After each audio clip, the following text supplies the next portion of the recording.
is the cargo trailer, apparently full of 100 monkeys in Pennsylvania, wrecked, and some of the monkeys escaped. Where they were trying to, contain and track down all the monkeys, and they finally...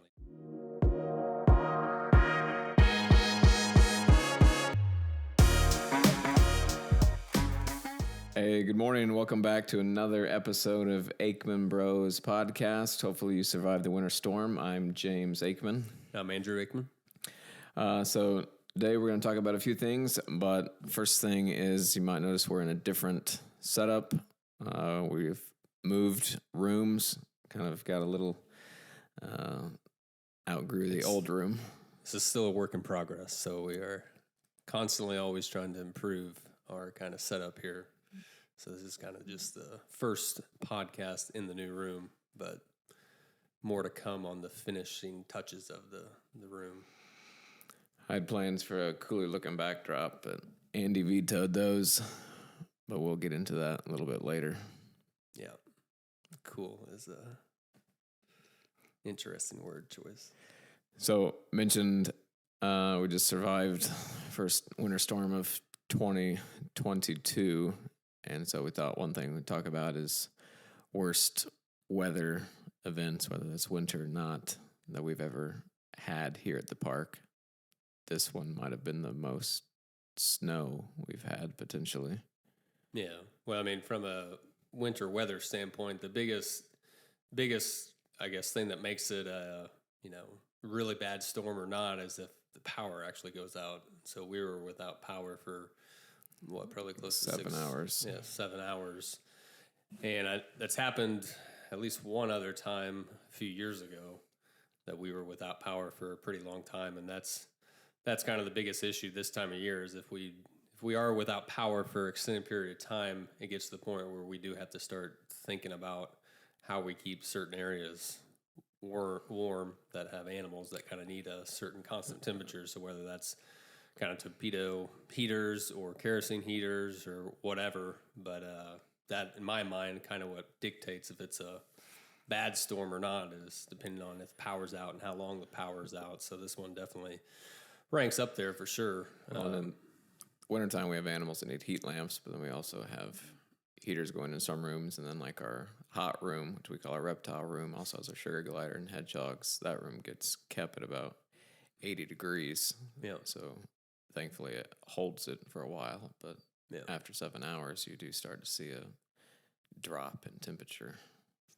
But fortunately, we were able to get power back up and didn't have any major issues in terms of on that front with the animals, so it was a positive thing. Yeah. And the ice weighs down the branches, but thankfully, when it's winter, there's no leaves on the trees, and so the leaves are usually what catch all the wind and blow them over on fence lines. So thankfully, wintertime, we don't really have a huge concern with the fence lines. It's more springtime or summer storms. So it wasn't too bad. I think, do you know what we got? I stuck a ruler in the yard the other day. I think I was coming up with 10 inches, but I don't know if... Yeah, I think it was between 10 or 12 inches, but Wednesday night and Thursday, it was pretty windy. So, I mean, we had drifts of 4 to 5 feet in some areas. So definitely, for what they were saying, it could have been a lot worse, but it also, we did get a significant amount of snow. So, well, and I get asked anytime I go into town to run errands or something, people recognize me, how the animals do in the cold, and usually if it's just cold, they can tolerate it. But like before this storm hit, it was 50 degrees on Tuesday, and it rained, so everything got soaking wet, and then it got freezing cold. Yeah, I mean, it was from the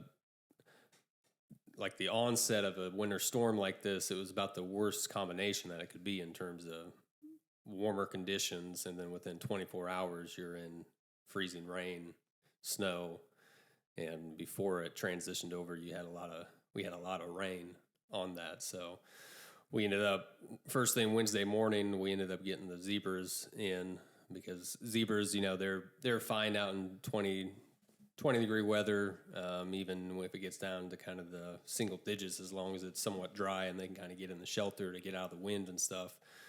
But when you got a combination like this where they potentially have a scenario where they get wet and then the temperature drops, that's when you start getting some pretty major issues. So fortunate we were able to get them in right off the bat Wednesday, so they had direct access to kind of a holding pen all to themselves that had kind of a windbreak type of shelter and heat lamps in there. So we were able to, not have any issues with them as opposed to if we would have left them out and just kind of hoped for the best. So we were able to kind of pick and choose. There's certain animals that when we do have conditions like this, going from kind of a warm, wettish down to freezing temperatures and then transitioning to snow, we're able to kind of, get the ones that are a little more vulnerable kind of in a better, safe area. The other ones are more or less hardy enough and smart enough that they can kind of take care of themselves, more or less. But this, like in a winter storm, that is when it's nice working with family. And I mean, there's other issues that go along with it. But like for the winter storm, we make a good team. You're in the skid steer, playing out the snow, and I'm in my house in my pajamas looking out the window, sipping my hot chocolate usually. Yeah, that's exactly how it goes. So winter storms work well for working with family. That's kind of a good segue into how is it working with your brother. Has its good days and bad days, I guess I'll put it that way. He is one of those people that he loves to get under your skin, and if he can do anything and everything to get a rise out of you, then he will do that 100% of the time. And so after a while, it gets a little annoying. It's my weakness, but some would also say it's my gifting. Yeah. I would say it's just you being annoying. But no, for the most part, I mean, we make a pretty good team in terms of he's more of the dreamer, and I'm more of the bringing him back to actual reality. He calls himself a realist type of person. Don't let him fool you, people. He's a pessimist. Well, yeah, pessimist is another word for realist, I guess, to a certain extent. But so in the end of it, in terms of when it's about a specific type of project or something like that, we usually come to, I guess, some sort of middle ground. But if it was both one way or both of us the other way, it probably we wouldn't be able to achieve as much as we do, because we would either be 100% bankrupt, because if we both were just dreamers, then that probably wouldn't end too well from a financial standpoint. And if we were both pessimists, we'd probably be like Scrooge playing with all of our money because we don't spend on anything. Yeah, but I just have a background in business and finance, so I'm not. Yeah, I know, but sometimes I'm outside of the box. Sometimes some of your ideas would dictate otherwise in terms of what's actually feasible. Present it to figure out how to make them work. But most people, even some of our family members, feel that you and I are the same, and that people don't realize that you and I have usually two completely different ideas or viewpoints or directions to go in regards to a certain thing. And there's a lot of usually I arguing and raising voices. Yeah, usually I have the right answer, and then I end up having to compromise to include your supposedly right answer. And so, like I said, we come up with a compromise, usually. By compromising it, if it's your idea, it's a brilliant idea. If it's anybody else's idea, it's stupid until you think about it enough to get excited about it. Look, I have no problem. I will be the first one to admit if there is a certain idea that I initially think is dumb. Like having people spend the night here was the first one that comes to my mind. What do you mean spend the night? Brittany suggested having people spend the night here out by the pond. Oh, that's a terrible idea. And then 3 days later, well, that's where we should build a bed and breakfast. Okay, in my defense, in that particular situation, there was no bed and breakfast. It was literally just a campfire. So I would still 100% back my thing. And then that is a terrible idea. And then we took it to the Sable banquet, and that concept generate. And if you remember right, we $2,500. still have not actually done anything. Yeah, no, with but that's that. not our fault. That's not our fault. Well, I'm just saying we haven't actually played it all the way through to decide which one is actually right. If that was an absolute nightmare or if it's not. Yeah, but, I mean, Bed and breakfast, in terms of that concept, is totally different than having just a random campfire and sleeping underneath the stars and not having any sort of security aspects in terms of where people can go and stuff. So I feel like that's a terrible analogy in terms of how about Christmas lights? Would that be a better one? Pathwave lights. Oh, it's when was stupid. I ever under? When did I ever? We wanted to do lights in the beginning. 100%. I have always been lights. for Christmas lights. If anything, I have always been for white Christmas lights and not necessarily colored Christmas lights. For sure. So yeah, I'll go back that there are more people, whether they're right or wrong, that like colored lights. So I have changed my viewpoint on that. But I will be the first to admit that I will 100% tell you have a dumb idea. But if you can prove to me why it's not a dumb idea, then I will go back and say, yeah, I was wrong. But it's the arguments to justify that idea is what is important. Yeah, usually that's how we come up with a better so if you have an idea and yet you can't defend it against, constructive criticism, then it's not that great of an idea, in my mind. I agree 100%. Right. I just tend to get a little less defensive when you criticize my ideas than you do when I criticize your ideas. But you say defensive, I say passionate. Maybe I'm just reading into it too much. Yeah. We've talked before about new encounters being offered this year. Kangaroos, ostrich, something that we've thought about for a long time are sloths. We've never been able to figure out quite how that works, but we do think we're working towards a solution to figuring that out and being able to eventually bring a sloth to the park and have that be something that people would be able to have an encounter with. That would be kind of our most premium type of encounter. Yeah, I mean, sloths are kind of a unique animal to where they don't necessarily, from a square footage standpoint, and then also from like a temperature sensitive standpoint, they almost do better in a 100% controlled environment as opposed to kind of being outside or whatever. Hopefully, we'll still be able to kind of figure out a design to where we can kind of maybe incorporate having some sort of outdoor space, but then also kind of having kind of more of the main interior space, and then making sure that we kind of set it up to where we can, comfortably accommodate the encounter aspect of it too, in terms of bringing X amount of people, like, I don't know, 4 or 5 people at a time or something like that, to where you're not overwhelming the sloth or anything like that. And you're not at a situation where the people are so far away from the sloth doesn't even feel like an encounter, like finding that happy medium. So we've already got feelers out in terms of reaching out to other places that do sloth encounters and kind of doing what we do with every single new idea that we have, doing the research to try to figure out if a facility has a sloth and they do encounters, what they wish they would have done, what works, what doesn't work, all that stuff, to make sure that we can kind of get the best setup in the long run. Well, like in that research is when we usually find stuff out, because a tamandua is another one that we have talked about. It looks cool. It's basically a tree climbing anteater, so a smaller type of anteater. And just looking at it, it looks like it'd be a sweet encounter animal. However, in the research, you find out that it has a smell to it, and that the smell a lot of people describe as skunk or marijuana. And so a tamandua probably won't be an option for an encounter animal here. No. Especially because them and the sloths need like 70 to 80 degrees. So if we were in Florida and it could be outside all year round, that would be one thing. But yeah, so those are the type of things like we have to take into account in terms of where we are located geographically. That's something that might work down in Florida.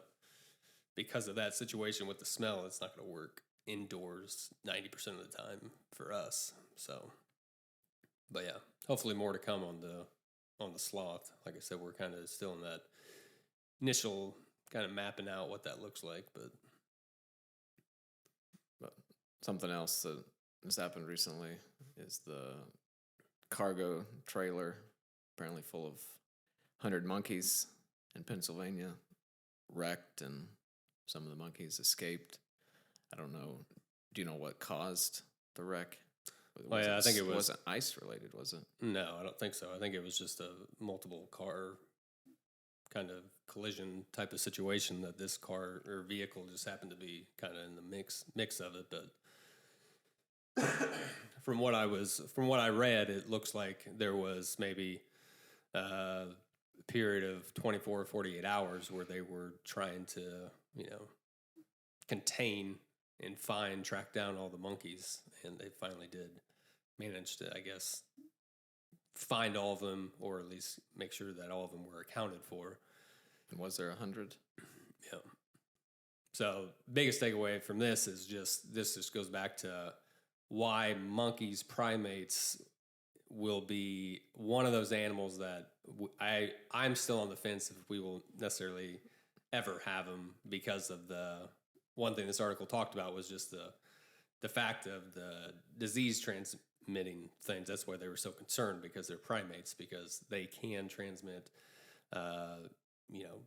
pretty nasty stuff to humans just by scratching, biting, whatever. So in my mind, it's not worth it. And then when you put on top of that, in terms of when we've had kind of initial discussions with some of our vets and even U of I, University of Illinois, and find out that they won't even actually take the primates like overnight if we had a situation where they had to be stayed overnight in the vet because of that transmissionable type of issue.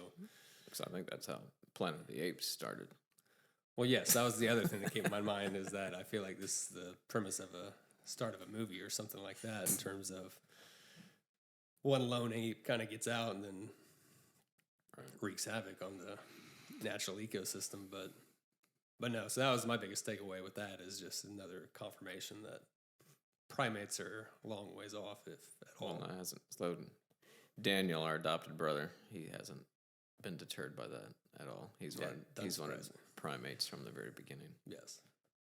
But speaking of things that people don't want, I mentioned earlier that our backdrop, my plan was going to be different for what would be behind us. And that would kind of be a segue into a little exhibit that we're adding to our museum, and that's our action figure nostalgia section. So we're collectors, and so we've collected things different times, and so we have a large collection of different, what would now be considered vintage toys, like toys from the 80s and early 90s that'll be on exhibit so people can see them. People can kind of relive some of their childhood, or be able to share that with their kids, or be able to see actual boxed collections, because a lot of our toys from that time we opened to play with, like most people would. So some people don't even remember what the packaging looks like. Yeah. So this has been his little baby from the get-go. I understand the concept. It's just having it included in the prehistoric museum has been a little bit of a back and forth. It's in its own corner, and we'll do a warning sign, something sarcastic, that beyond this point has absolutely nothing to do with prehistoric life. But I think it'll surprise people, because it won't be really advertised super heavily, and they'll be able to see it. And like I said, bring back memories, whether that's Christmas or birthdays or things like that. Maybe it brings back negative memories of stuff you asked your parents for and they never gave you ever. Yeah. But hopefully it's on the positive side. And I know, like, my kids really love seeing the toys that I had when I was younger and what they looked like, and that gets them excited too. So hopefully it just be another bonding moment at Aikman Wildlife. Yeah. So creating memories, right? That's what we do. Yeah. So on that front, thanks for tuning in, and we will see you next time. Later. Cool story, bro.